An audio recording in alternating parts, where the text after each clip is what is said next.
تماشے بن گئے. بوआ سٹیا جی سیدہ پاک دے اتنے بوआ سٹیا تے اگ لائی ہے.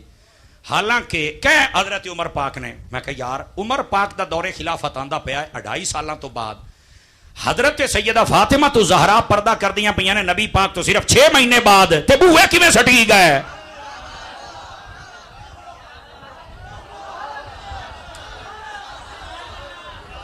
سنی بندہ بول سکتا کہ منہ گھٹی بیٹھے ہو 5-5 کلو دے.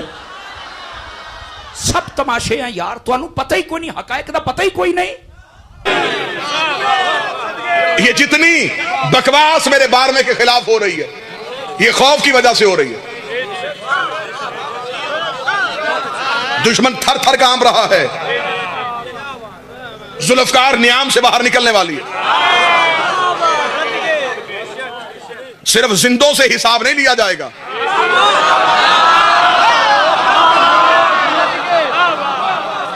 مردے بھی قبروں سے اکھاڑے جائیں. انتظار ہے بار میں کا, وہ آئیں. زمانہ تو ابھی ہلکی ہلکی تبدیلیوں پہ ہے نا, ابھی تو ملکی تبدیلیاں آ رہی ہیں, آسمانی تبدیلیاں تو ابھی آنے والی ہیں.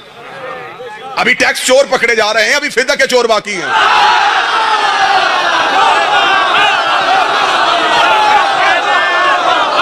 نیب کا حساب اور ہوتا ہے, امام غیب کا حساب اور ہوتا ہے. بسم اللہ کو بتاؤں گا تم نے پالا, رہے گی میرے گھر میں, کھائے گی میرے گھر میں. میں کہوں گا تم نے پالا, رہے گی میرے گھر میں, کھائے گی میرے گھر میں. میں کہوں گا تم نے پالا, رہے گی میرے گھر میں, کھائے گی میرے گھر میں. میں کہوں گا تم نے پالا. یہ مجلس میں ہر ذاکر, ہر خطیب میزبان کی حیثیت سے ہے, ہر ایک بانی کی حیثیت سے. آپ جتنے بھی آئے ہیں ہمارے مہمان ہیں. ہاتھ باندھ کے کہنے لگا نتیجہ ضائع نہ کرنا. خدا نے کہا رہے گی بھی میرے گھر میں, کھائے گی بھی میرے گھر میں. میں کہوں گا تم نے پالا, رہے گی میرے گھر میں, کھائے گی میرے گھر میں. میں کہوں گا تم نے پالا, رہے گی میرے گھر میں, کھائے گی میرے گھر میں. میں کہوں گا تم نے پالا. بات مصطفیٰ کی آئی, خدا نے کہا ابو طالب رہے گا بھی تیرے گھر میں, کھائے گا بھی تیرے گھر میں. میں کہوں گا ہم نے پالا. وہاں کہہ رہا ہے تم نے پالا.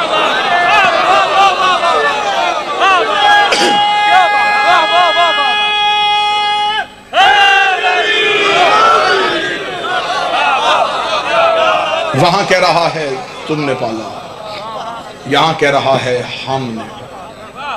بیٹھی تھی اللہ کی کنیز, یا فرشتے کے پروں کی سرسراہٹ محسوس, کانپ گئی مریم مصلی پہ. بتول جو تھی دیکھا دی کون ہے, فرشتے کی آواز ہے, بی بی گھبرا نہیں, انا رسول ربک, میں تیرے رب کا فرشتہ بھیجا ہوا رسول ہوں. کیوں آیا ہے؟ تجھے روٹی دینے نہیں, تجھے بیٹا دینے آیا. پہلے لے کے آتا تھا کھانا, اب دینے آیا ہوں بیٹا. بی بی پوچھ رہی ہے تو کون ہے؟ اس نے کہا میں رب کا رسول ہوں,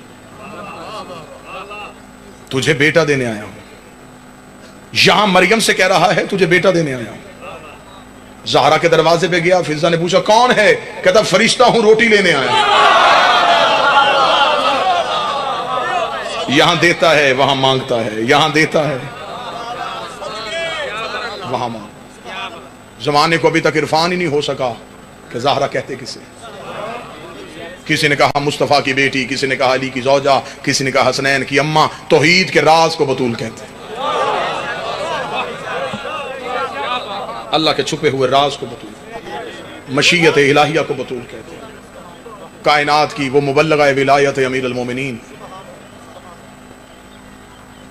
جو قتل ہوئی ہے ولایت علی کی تبلیغ کے جرم. حاضری تمام ہوئی, رات تک مجلس جاری رہے گی. ملک بھر کے ذاکرین آپ کے سامنے آ کے بارگاہ امامت میں نذرانہ عقیدت پیش کریں. ساری زندگی بھی شیعہ روتے رہیں, زہرا تیرا ایک لمحے دربار میں جانا ہے.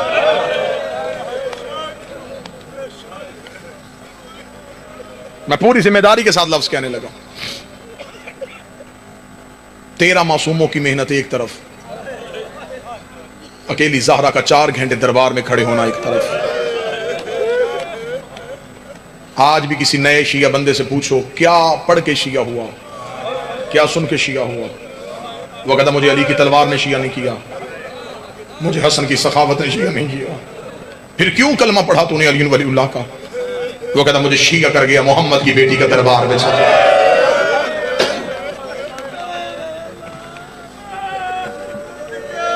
मनाजरा हुआ था पिंडी भटिया के करीब। मनाजरे का मौजू था जनाजा रसूल हक के बतूल। शिया की तरफ से मनाजर थे मुबल्लिग आज़म मौलाना इस्माइल आला मकाम। मनाजरे का जज था एक अहले सुन्नत जमींदार, नाम था उसका चौधरी आशिक। सुन्नी था, दानश्वर था, फैसले लोगों के करता था अकल के मुताबिक। मनाजरे का जज उसे मुअय्यन इसलिए किया गया कि वो फैसला हक पे करेगा। जोहर तक मुनाजरा होता रहा। जोहर के वक्त जोहर की अजान हुई, नमाज का वक्फा हुआ। चौधरी आशिक अपने मौलवी के पीछे नमाज पढ़ने मस्जिद में चला गया। जितनी देर नमाज पढ़ता रहा रोता रहा। नमाज खत्म हुई, नमाज के उसे कहने लगा सारे मस्जिद से बाहर जाओ, मुझे मौलवी से तन्हाई में बात करनी। सारे नमाजी मस्जिद से बाहर भेज के मस्जिद का दरवाजा बंद करके कुंडी लगाई। अपने मौलवी के सामने बैठ गया। उसने देख मौलवी, हमारे घर गांव में है एक सैयदों का घर, वो अपने घर के अंदर रोते थे। तू हमें कहता था इन्हें को ना रोया करे। मैं एक दिन अकेला उनके घर गया था। मैंने जाके पूछा था सैयदों क्यों रोते हो? उन्होंने कहा था कि हमारी मां दरबार में गई थी। मौलवी, मैंने रात की तारीकी में तेरे घर आके तुझसे मसला पूछा था। तूने मुझे कहा था कि शिया झूठ बोलते हैं। मैंने उन सैयदों से कहा था इतना बड़ा इल्जाम तुमने कैसे लगा दिया अगर रसूल की बेटी कहीं गई हो? उसने कहा हम अपना मौलवी बुलाते हैं, तू अपना मौलवी ले आ। उन्होंने बुला लिया है अपना मौलवी, वो बैठा है डेरे पे किताबें लेके। मुझे इन किताबों की समझ नहीं आ रही। तू किताब दिखाता है, वो दिखाता है, मुझे नहीं समझ आ रही इन किताबों में क्या लिखा है। ये भी तो आखिर मौलवियों ने लिखी है। मुझे जहन में एक सवाल है, मुझे उसका जवाब दे, मैं मुनाजरा खत्म करूं। मौलवी ने कहा क्या सवाल है? चौधरी आशिक ने रोके, मुझे सिर्फ इतना बता, बेटी नबी की दरबार गई थी? मैंने ये नहीं पूछा किस किताब में क्या लिखा है, सिर्फ इतना बता, गई थी? उसने कहा चाचा आज तक नबी की बेटी का बनता नहीं था। उसने कहा बनता छोड़, गई थी। उसने कहा नबियों का विरसा कोई नहीं होता। उसने कहा विरसा छोड़, गई थी। उसने कहा हदीसें कहती हैं नबी जगीरें छोड़ के नहीं जाते। उसने कहा सब कुछ छोड़, बता, गई थी? उसने कहा हाँ चौधरी आशिक गई थी। रो के जिगर पे हाथ रख के कहता है अब मुझे बता वापस खाली आई थी या कुछ लेके आई थी? उसने कहा किताबें लिखती हैं वापस खाली चली गई थी। रो के कहने लगा मेरे मरने के बाद मेरी बेटी किसी कमी के दरवाजे पे जाए और रा के कहे मैं चौधरी आशिक की बेटी हूँ, मुझे बताओ खाली भेजोगे या दे के भेजोगे? कहने लगा दे के भेजेंगे, बेटी जो तेरी है। रो के ना मेरी बेटी का हया करते हो, मोहम्मद की बेटी का किसी ने हया नहीं किया। चली जो गई थी, नहीं भी बनता था, फिर भी कह देते कि बाप के बाद पहली बार आई है, खाली तो ना भेजते। दरवाजा खुला, रोता हुआ वहां गया जहां मुबल्लिग आज़म बैठे थे। पगड़ी उतार के मौलवी इस्माइल के कदमों में फेंक, हाथ बांध कर बंद कर इस्माइल किताबें, मुझे पता चल गया कि नबी की बेटी खाली आई है। ये कहने के बाद उसने जो अगली बात की, शिया कौम के मरने के लिए है, रोने के लिए नहीं, कफन में रोना, इस बात को याद करके। पी नासर बुखारी साहब हाथ बांध के कहने मौलवी इस्माइल ये हमारे गांव का सैयद तेरे पास बैठा है, दोनों मिलकर मशवरा करके मुझे बताओ उस जगीर की कीमत कितनी थी? जितनी कीमत बनती है, मैं जमीनें बेचूं, मैं बेटियों के जेवर बेचूं, मैं उतने पैसे ला के सैयदों के घर दूं ताकि ये सैयद तो अपना रोना बंद करे। इतना कहना था। मौलाना इस्माइल ने चीखे मार के हम जगीर को नहीं रोते। उसने फिर किस बात पे रो रहे हो? मौलवी इस्माइल रो के कहते चौधरी आशिक जब दरबार में गई सर के बाल काले थे, जब वापस आई सर के बाल सफेद हो गए।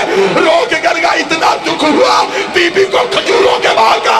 मौलवी इस्माइल का बाल का दुख नहीं था, दरबार में कहा गया फातिमा तू झूठ बोल रही है। रोती रोती दरबार में गिर गई। रो के